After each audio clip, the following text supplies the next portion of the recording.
Things Leadership. My name is Beth Bergen. I'm an internationally award-winning coach. Leadership and communication is my jam. And I'm here most every Tuesday live to talk with you about leadership, communication, and mental fitness, and to lead that conversation for you, answer your questions, or to just be putting some thoughts of mine out there for you to think about.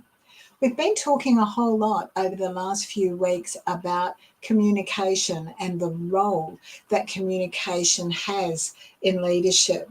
And what keeps coming up is this need for us, this question of our emotions and recognizing and managing however those emotions are going to come up for us. So that led me to thinking that the next natural step for us to take, this is our topic for today, was to talk about emotional regulation. So what is it? How do we do it? And really importantly, why is it so important? So let's start by talking about what is emotional regulation. It's our ability to exert control ourselves over our emotional state. Our ability to exert control ourselves over our emotional state. Just wait there a sec. I need to put my phone on silent because otherwise it may ring and that would be rude. So as I said, what is emotional regulation? It's our ability to exert control over our emotional state. So it's all about recognizing what that emotion is or that we are in a heightened emotional state, managing that and determining how to respond. Now, for me, the key word there is always respond. I want you to get your pens out.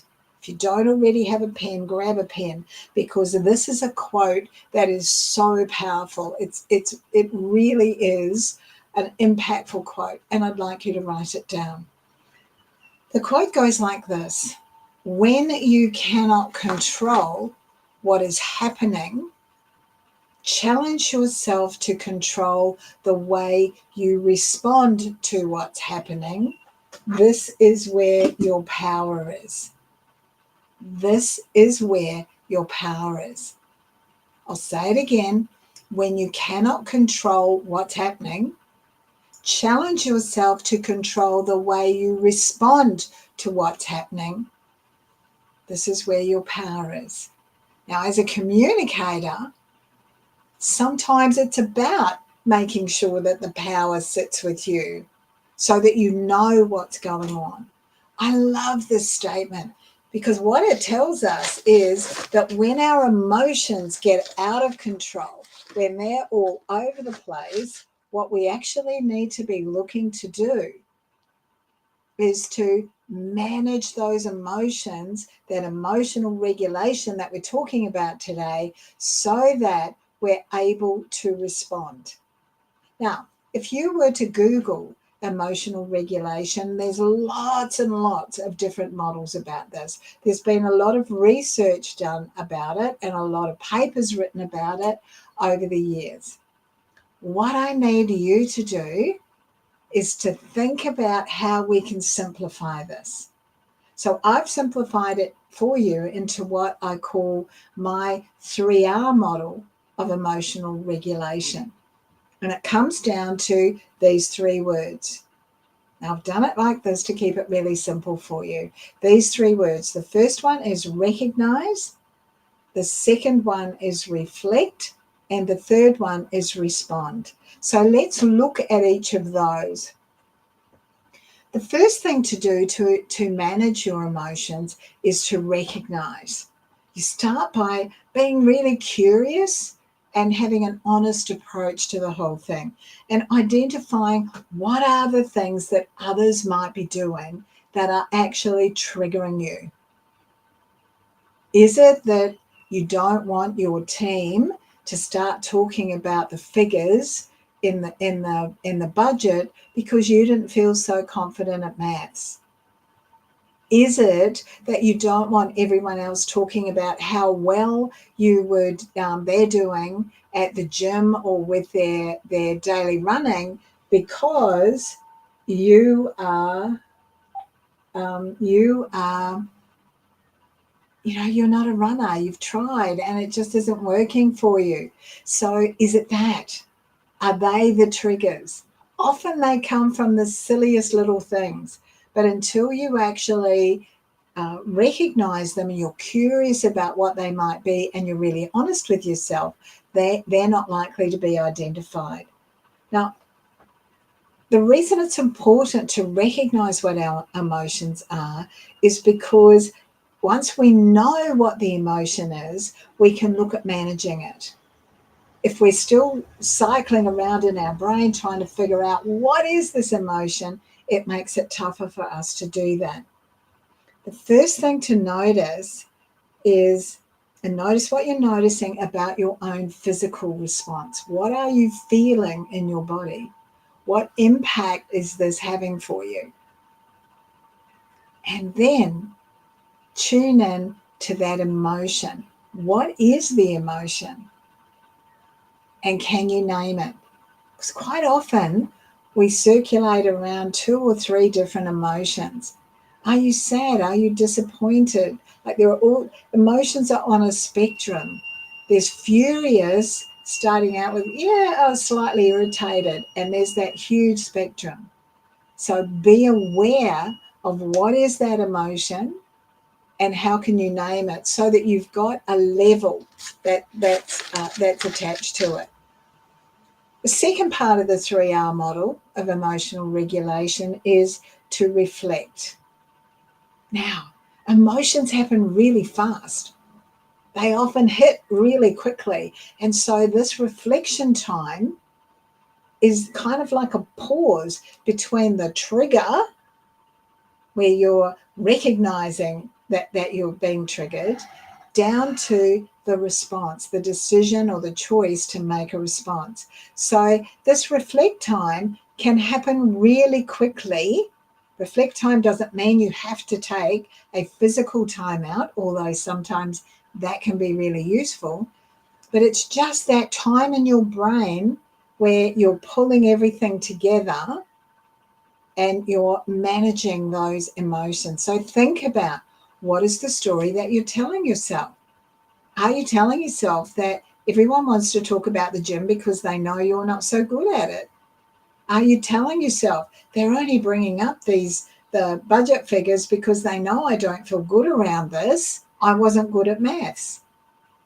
And what's really important then is for you to listen to or identify that story that you're telling yourself in the reflection and look to reframe that story. Maybe there's some stuff going on for them. I'm here thinking none of these people care about me. And actually, it may be that they're so busy, so involved in what they're doing, and I haven't taken the time to call them. Perhaps they're talking about the budget because that's a crucially important aspect. They don't know that you didn't feel good about maths, so they're bringing it up because it's important to them. Maybe they're talking about the gym or how they did with their weekend run because that's what they have in common. That develops a rapport between my team. I need to show some interest rather than moving to a space of being triggered by it. Yeah? Reframe that and look to take that pause, and in this time, think about that regular breathing, just to bring your emotions back, the regular breathing. Think about what positive self-talk, with that reframing, is that positive self-talk about you. Hey, I'm leading the team. I can learn from this team about what they're concerned about with the budget. That can give me an idea of where I can be better at helping them. That positive self-talk, I've got this. I can communicate with my team. I can ask appropriate questions. I can be curious. And then very quickly, what is the outcome that you want here from your interaction with this person? Now, all of this can happen in a matter of seconds. If you don't think that you've got the potential to run that through pretty quickly, then my suggestion is you ask for a timeout. And it may well be, oh, that was a lot for me to take on right there. I just need some time to process everything. So I'm going to take 5 minutes out and then I'll get back to you.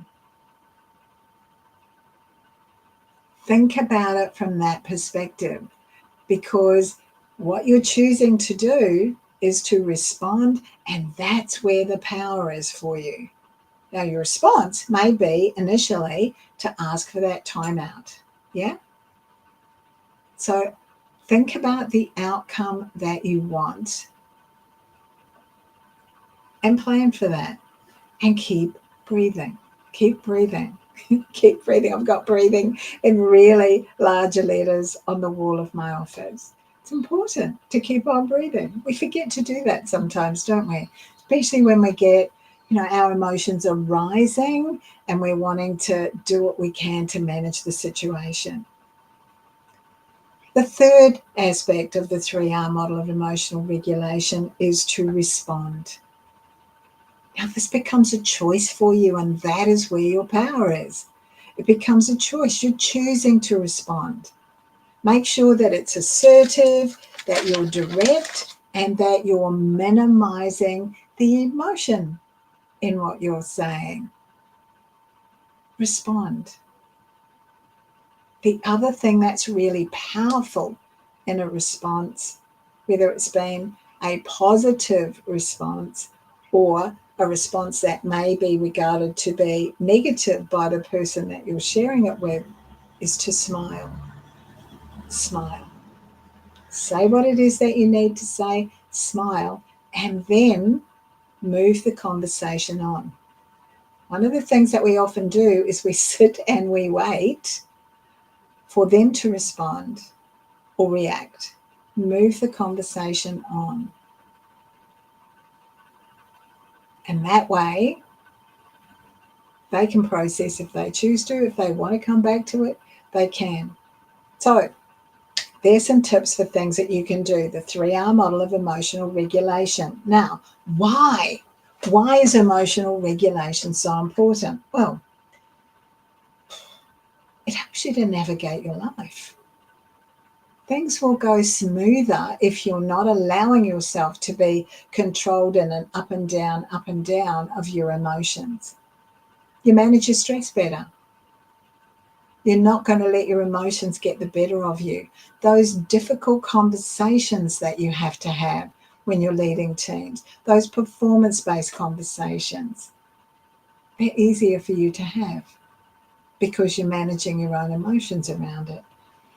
When you're giving feedback, and particularly when you're receiving feedback, managing your emotions, regulating those emotions means that you're going to hear what's being said to you, the feedback that you're getting, and also in getting that feedback, you're going to be able to be curious enough to ask questions to get clarification.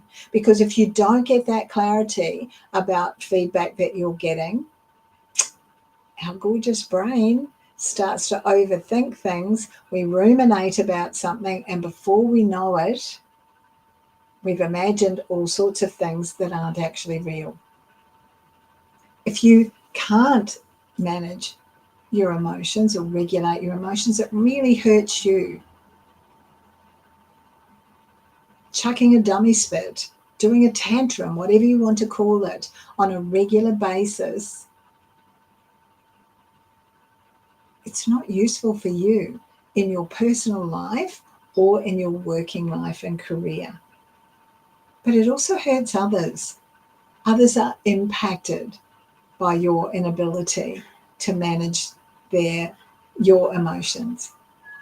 If you can't regulate your emotions, you can hardly expect them to regulate theirs. So it can get pretty chaotic. The better you are at managing and regulating your emotions, the better leader and communicator you're likely to be. So those 3 R's, they're really important. Recognize. That was the first one. Recognize. The second one was reflect. And the third one was respond. We take a much closer look at how to manage our emotions in the Deliberate Reset program, which is all about our mental fitness. And what that comes down to is the way that we recognize and sit with whatever emotion we're getting hit with or we're feeling, particularly those negative emotions, so that we can repurpose, realign, redirect our thinking to see what is the gift here, what is the opportunity, and what can I do to turn this into a positive learning activity for myself. You start to get good at doing that, and it changes your whole perspective of every single moment of every single day. So, thank you. Thank you for being here. If you're watching the replay, #replay. I'd love questions and comments. I'm really open to receiving your feedback. And if there are certain topics that you would like to talk about, let me know. And I'll do what I can to add them into my agenda. Thank you so much. See you next week.